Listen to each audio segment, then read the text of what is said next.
everyone. Welcome to the second day of this year's EC tutorial series. We are happy to have you with us.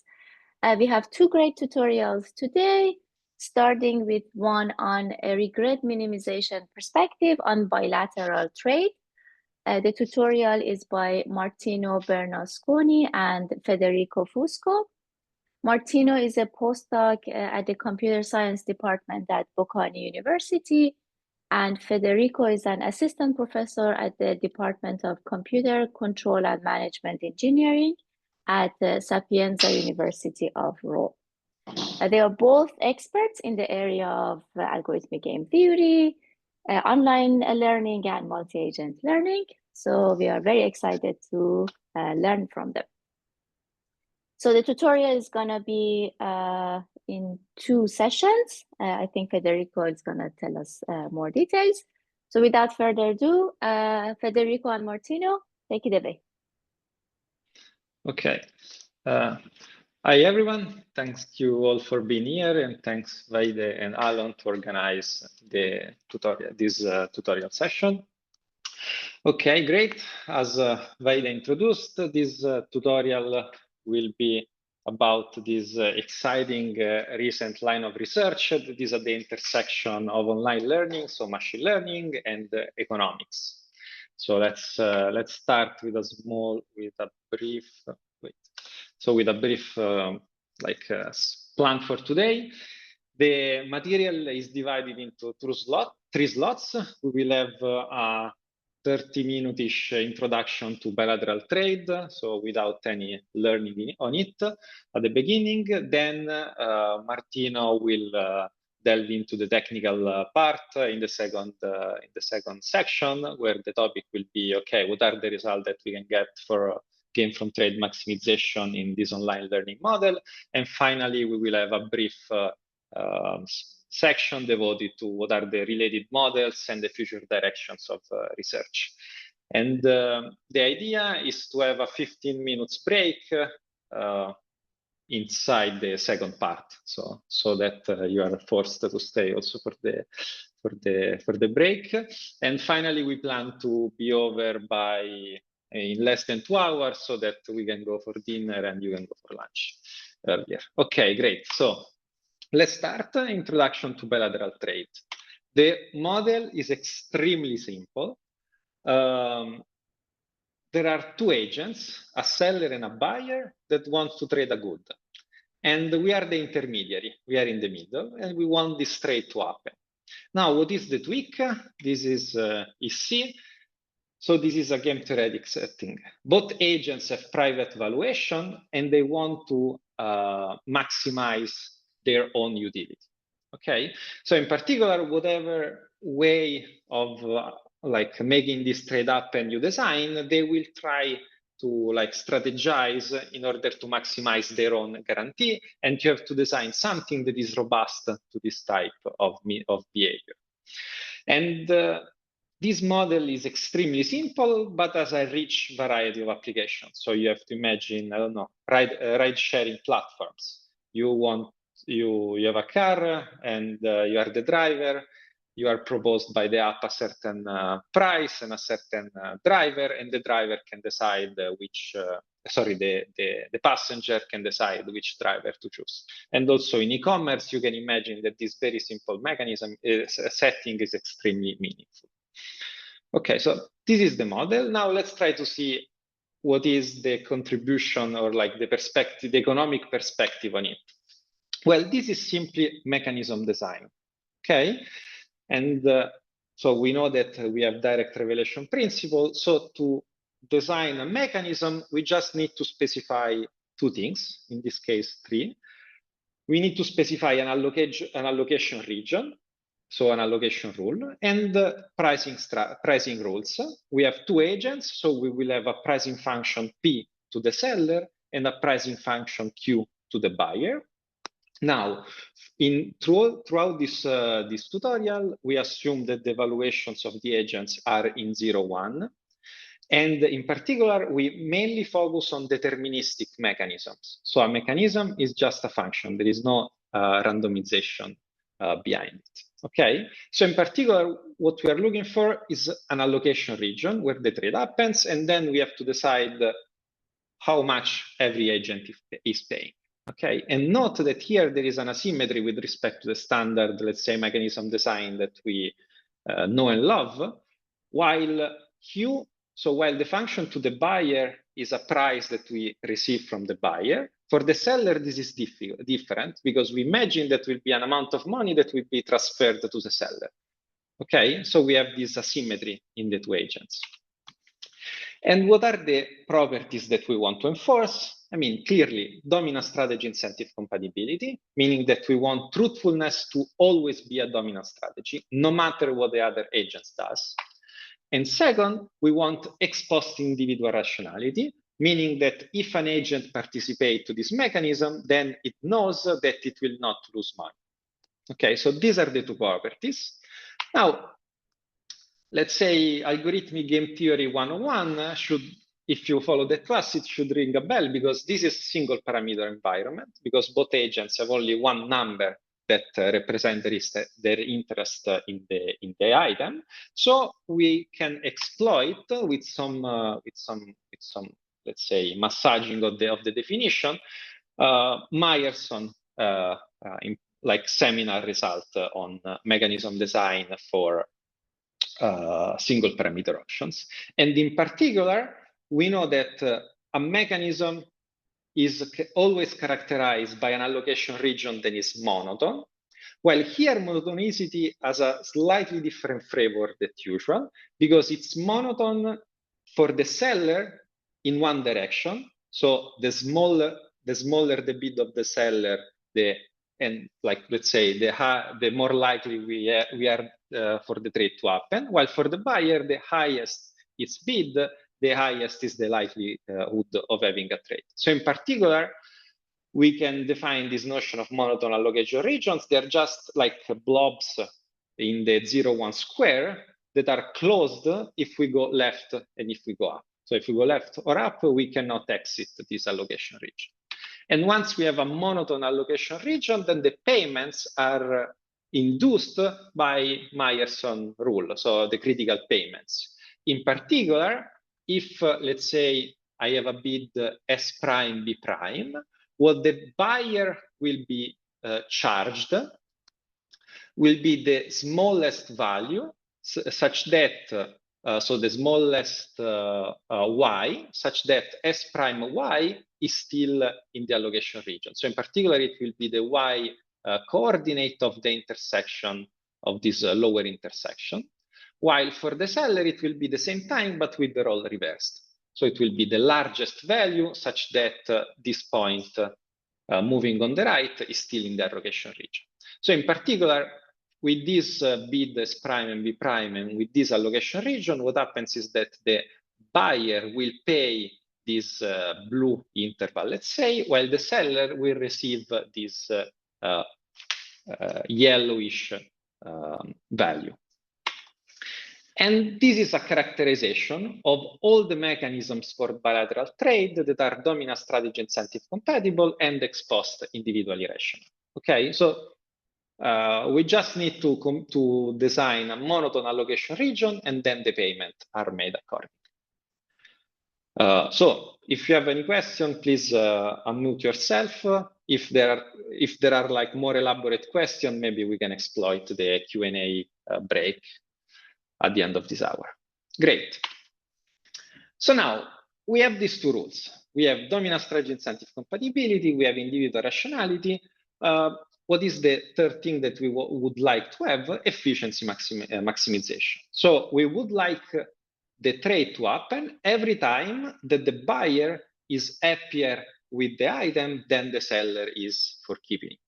So in particular, the allocation region would be all the S smaller or equal than B, and this region is represented by this triangle.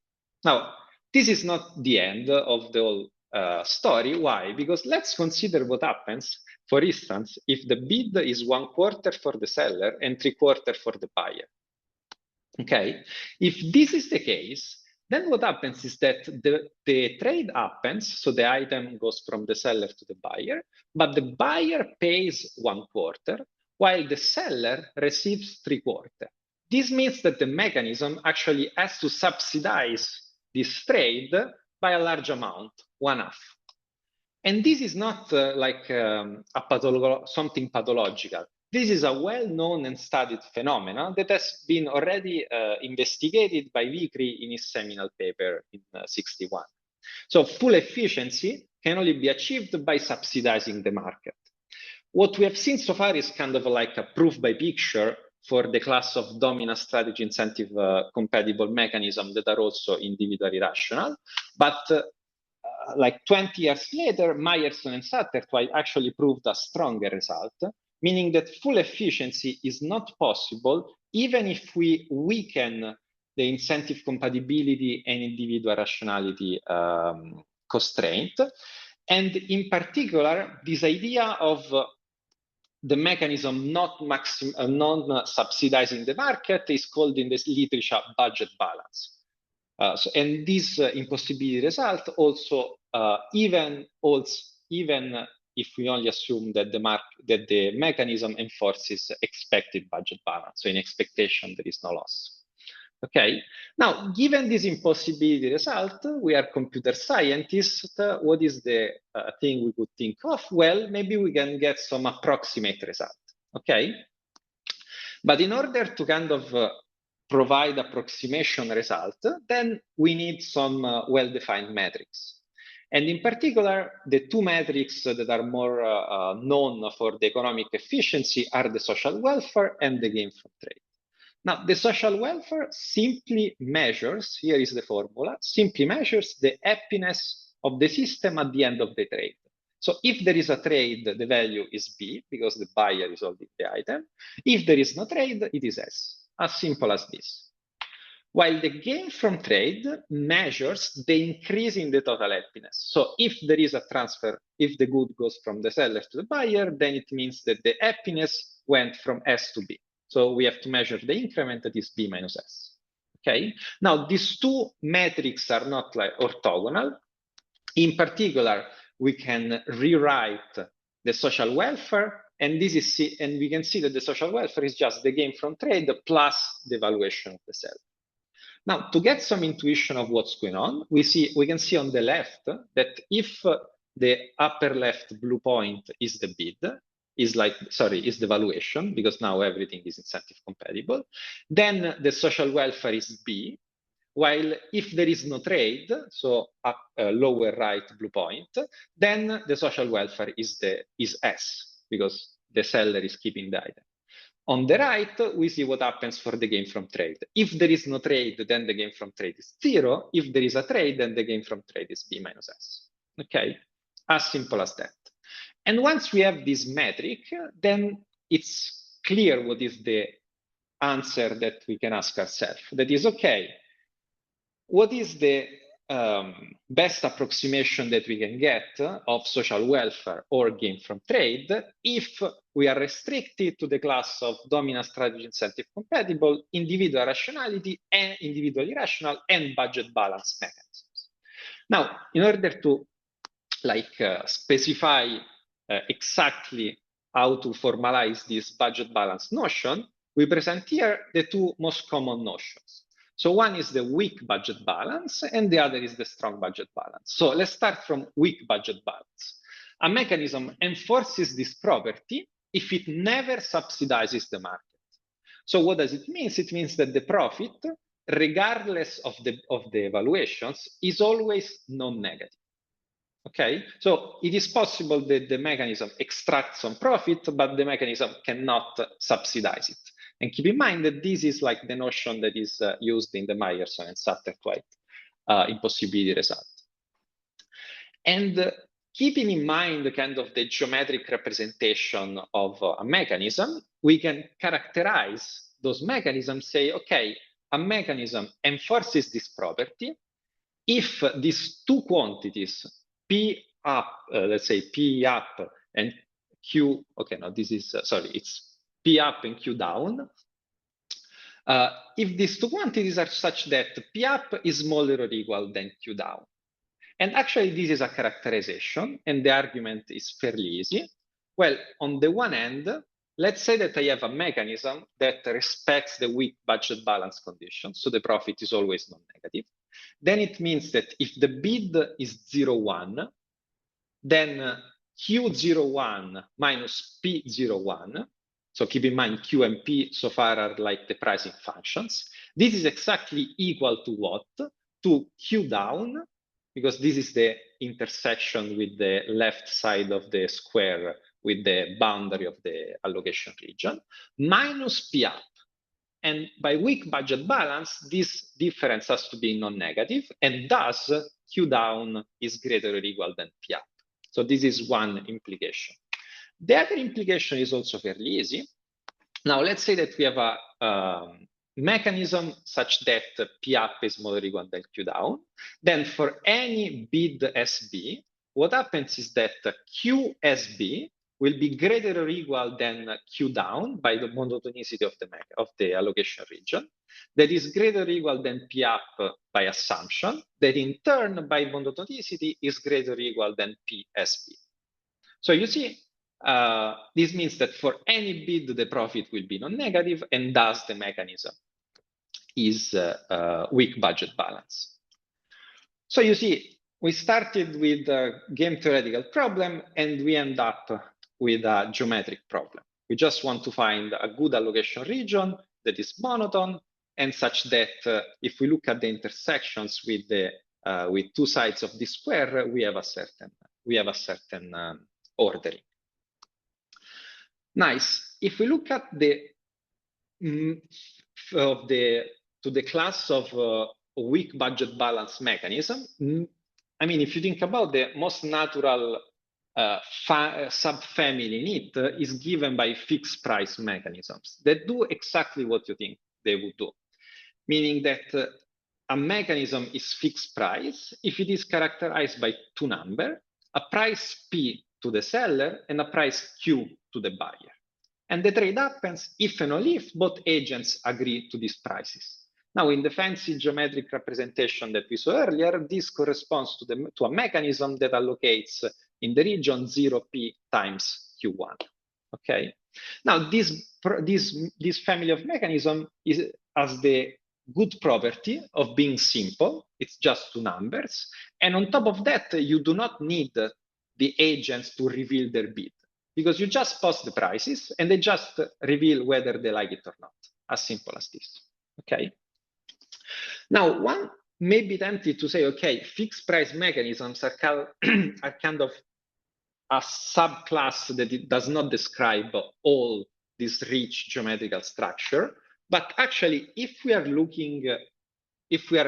aiming at efficiency maximization, so if we want to maximize gain from trade on social welfare, then we can kind of restrict our attention to this type of mechanism. In fact, we have this simple proposition: for any mechanism that is DC, KR, and weak budget balance, there exists a posted price mechanism that is at least as efficient as M. And the proof is just by picture. So you start with a weak budget balance mechanism, and you can construct simply the fixed price mechanism with the property that the new allocation region contains the whole allocation region.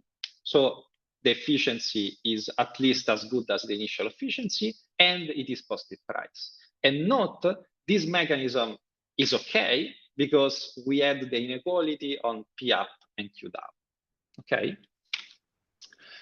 Now, a stronger notion of budget balance that you find in the literature is that of strong budget balance, where you actually require the mechanism to never subsidize or extract profit from the agents. So in particular, you want the profit to be zero for any possible valuations. And actually, this is a result that is well known, but it's fairly easy to prove given the geometric characterization that we explained so far.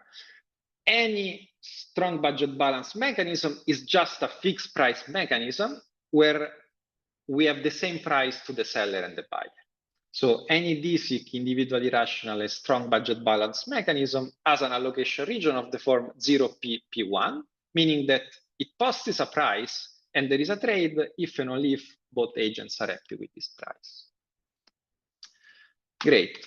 And as a corollary of that, we can say, okay, if we are interested in efficiency maximization, then we can forget about everything. We can simply focus on fixed price mechanism with a simple mechanism, with a single price. And the reason is simple. You start with any weak budget balance mechanism, you find the fixed prices, so the mechanism that we constructed earlier, and then we say, okay, you don't need two prices, one price is enough to make the trade happen with at least as much efficiency as you had earlier.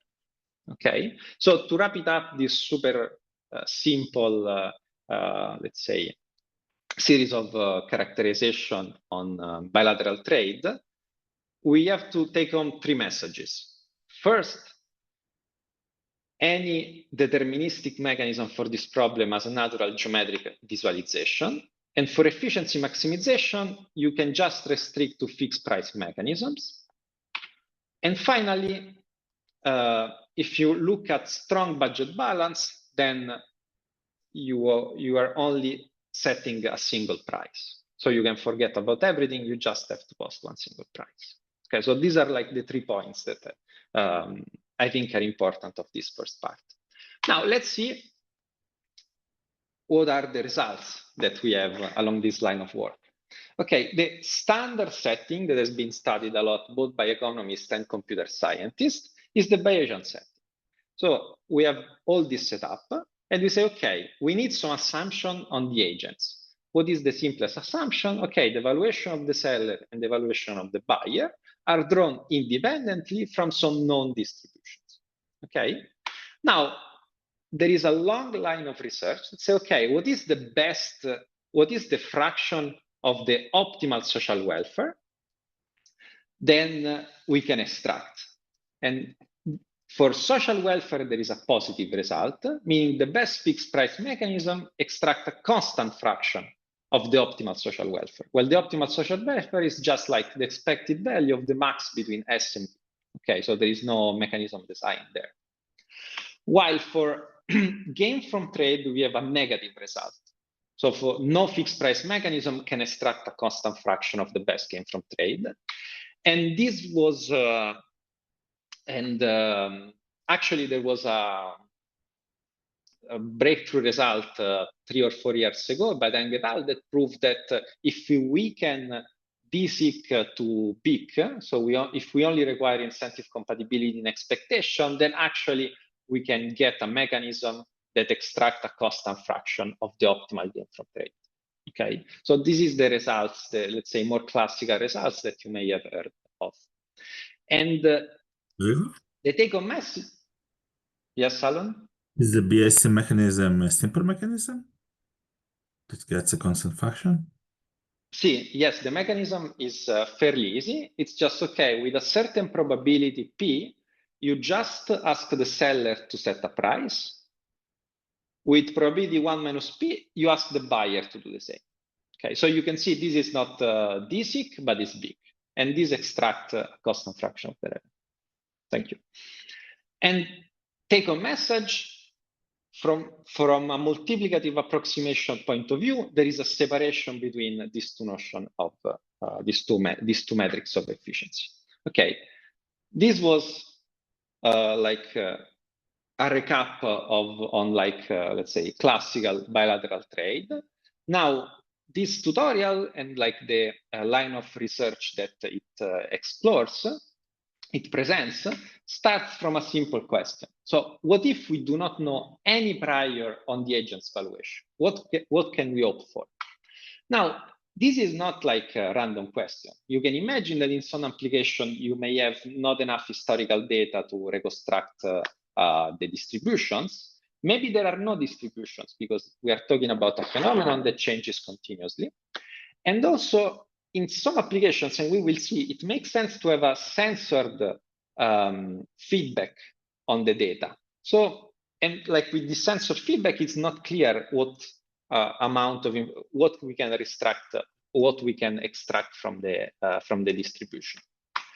And so the idea, starting from this paper by Cesabianchi et al. At EC'21, is to say, okay, let's try to study this problem, so efficiency maximization in bilateral trade, from the online learning perspective. In the online learning perspective, we study a repeated setting where the agent, the learner / mechanism designer has no initial information, and it has to learn on the fly the relevant feature of the problem. And in particular, the samples that it gets are not for free, because you pay for every error that you make. And let me mention that this is not just like an exception.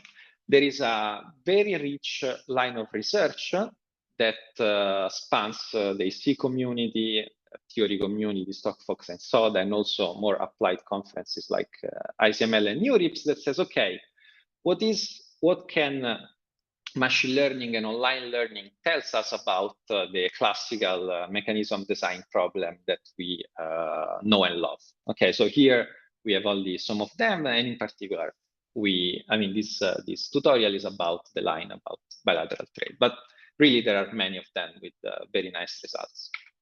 Okay, now let's finally present the model that we studied. At each time step t, so we have discrete time steps and a given time horizon t, a new pair of seller and buyer arrives. The seller has a valuation st, that is in 0, 1, and the buyer has valuation bt. These valuations are private, and what the mechanism does, it posts two prices, pt to the seller and qt to the buyer, and only observes whether the trade happens or not. Okay, and clearly, when does the trade happens? Where the seller is okay with pt and the buyer is okay with qt.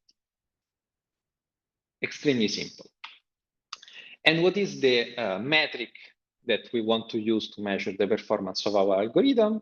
It's the gain from trade. That specialized to fixed price mechanism is just the indicator of the seller being okay, so st smaller or equal than p, the buyer being okay, meaning q smaller or equal than bt, and then we have like the increase in the utilities on all the agents that are involved. So the increase in the utility of the buyer, in that of the seller, and also in the mechanism, so that the prices cancel out. Okay, so this is the objective that we are trying to learn. Clearly, the learner wants to maximize the total gain from trade. Since we are doing online learning, this translates in minimizing the regret with respect to a benchmark. And the benchmark is the standard online learning benchmark that is the best fixed action, that in this case is the best fixed price mechanisms given the instance. So for any learning algorithm and sequence of valuation, we can define the regret of the algorithm on the sequence that is just given by the difference between opt, so the performance of the best fixed set of prices, minus alg, that is the actual performance of the algorithm. Okay, and we do not want like an algorithm that only works fine on one sequence of valuation. We want an algorithm that is always good. So we define the regret of an algorithm of the soup over all the sequences of the regret. And in particular, we say that learning happens if the regret grows sublinearly with the time horizon. Why? Because everything here is bounded in 0, 1. So both opt and alg are order of t. Okay. Now we have already observed that we actually don't need two prices. So for any instance, there is always a fixed price mechanism with only one price. So actually the benchmark is the best fixed price. And in particular, note that while for multiplicative approximation, gain from trade and social welfare were kind of very far apart, for regret, this is not the case, because regret is an additive measure. And so we can we can write interchangeably gain from trade and social welfare, because in the end, you will always have this plus ST that will cancel out. So here we write down gain from trade, but if we were to write down social welfare, everything would be the same. So Federico, before moving on, there's a question, and also I think the question is about maybe a different setting that like Parnav is asking, what is the problem called if we are interested in how the gains from the trade are split between the buyer and the seller? It's like more like Nash bargaining, maybe. Okay, so not sure. What I know is that there is a paper from a couple of years ago that studies fair bilateral trade, where the idea is that you do not only want to maximize the gain from trade, but you also care about the fact that the price you post is kind of splitting equally or fairly is gain from trade between the seller and the buyer. So I'm not sure whether the problem you're mentioning has a name, but I guess that paper is a good starting point. I will add it to the slide so that you will have the pointer. Thank you. Perfect. And another question by Surov. I had a similar question. Is there any assumption at this point about how the sequence of valuations are generated? Is it IID or adversarial, oblivious adversary? And yeah. Thanks. So for this set of results, you can think about, if you're familiar with it, this is oblivious adversary. So a sequence is just someone that writes on a slip of paper a sequence of numbers. Okay. Some of the results carry over also for the adaptive adversary, and we will also present and comment something for the stochastic IID setting. Thank you. Perfect. Thank you. Okay. So to recap, the algorithm has no initial information. We model a non-stationary environment, and the only feedback that the learner receives is one single bit per time step, namely if the trade happens or not. And the goal is to achieve sublinear regret, meaning that we want the performance of the algorithm to converge on average to the best fixed DSIC, IR, and budget balance mechanism. So here I'm kind of highlighting that we are not restricting to a family that is like some family. This is a family that characterizes or dominates all dominant strategy incentive compatible, individually rational, and budget balance mechanism. In particular, if we assume that the instance is like the sequence is generated by a fixed but unknown distribution, so I guess this relates to the question earlier. So if we are in this stochastic IID setting, then what we are converging to is the best mechanism for that distribution. Okay. Great. And once again, the regret is additive. It's an additive approximation, not a multiplicative one. Okay. Great. So, now, Federico, one other question, I think by Christian asks, how do you manage the fact that P does not have a finite number of possible values? I'm guessing the question is about continuity versus discreteness. Yes. That's a great question. I will talk a bit about it, and also Martina will spend some time discussing it, because I mean, what has been just mentioned is like one of the core difficulties of this problem. So thank you. Perfect. Thank you. Okay, so in this first section, 32 minutes, nearly 30, so we are on time. In this first section, what I hope to have done is to present the bilateral trade model. We discussed this characterization of mechanisms. We presented some of the Bayesian results and what is the online learning model that we study. Now let's move to the fun part, and let's move to what are the results, the algorithms that we can get out of it. Now, let's so this slide is to underline what are the technical challenges. that are hidden behind this problem. Because I mean, what I really like about this problem is not only that it's well motivated, but if you like learning, there are a lot of barriers, a lot of difficulties that you have to overcome, and the standard tricks do not work. So the first difficulty, exactly as the question mentioned, is that we typically know how to handle finite action space. So think about prediction with expert or multi-R bandit.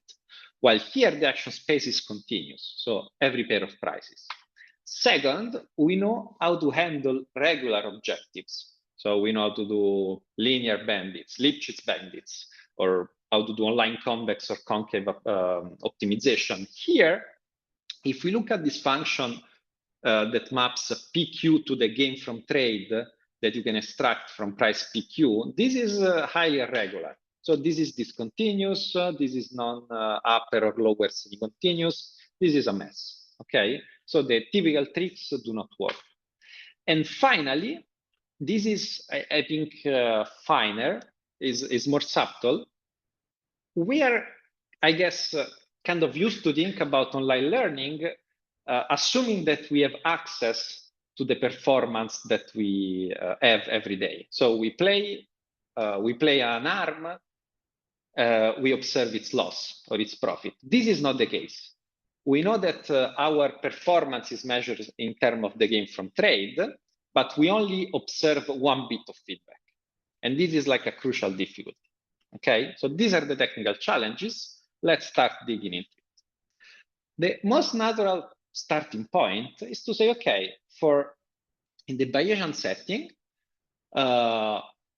we said, you can forget about everything, you just need to find the right price, okay? So what is the most natural thing to do is to say, okay, let's try to restrict our attention to online learning algorithms that are strong budget balance, meaning that at each time step, the learner only posts one price. Okay, so PT is equal to QT. Now, what can we say in this situation? Well, actually, with this, only by posting one price, there is not much that we can do. So there is this linear lower bound for strong budget balance that was in the original EC paper, and recently there was the journal version that says that no strongly budget balanced algorithm can achieve sublinear regret, okay? And not if you don't achieve sublinear regret, it means that you're just playing random prices and you hope for the best, okay? But this result, like the construction of the proof of this theorem, actually tells us a lot about the structure of the problem. So it is a lower bound, an impossibility result. So we have to design an instance that tricks any possible learning algorithm. And the instance is fairly easy. Now imagine that you have, okay, it's not one instance, like two instances. Imagine that you have two instances. You have the red instance, SB, and the blue instance, S prime and B prime. And on the left plot, you can see the support of these two distributions. Okay, so the red distribution is uniformly supported in those three squares, while the blue distribution is in the blue squares. Okay, now the crucial observation is that whatever price you post, and posting a price corresponds in choosing a point on the diagonal and looking at the rectangle induced by this point, whatever price you post, what you observe, the random variable that you observe in both cases behaves in the same way. What do I mean by that? For any price P in 0, 1, the probability that S is smaller or equal than P that is smaller or equal than B is equal to the probability that the same happens for S prime, okay?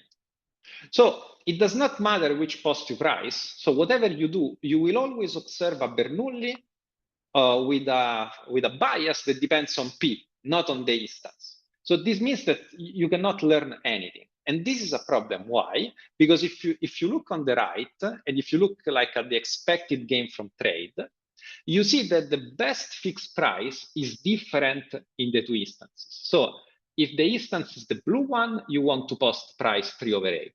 While if the instance is the red one, you want to post price 5/8. But since you don't know what is the instance that you are fighting, you will always lose a small constant at each time step. So if you sum up overall the time horizon, then you suffer linear regret. Okay.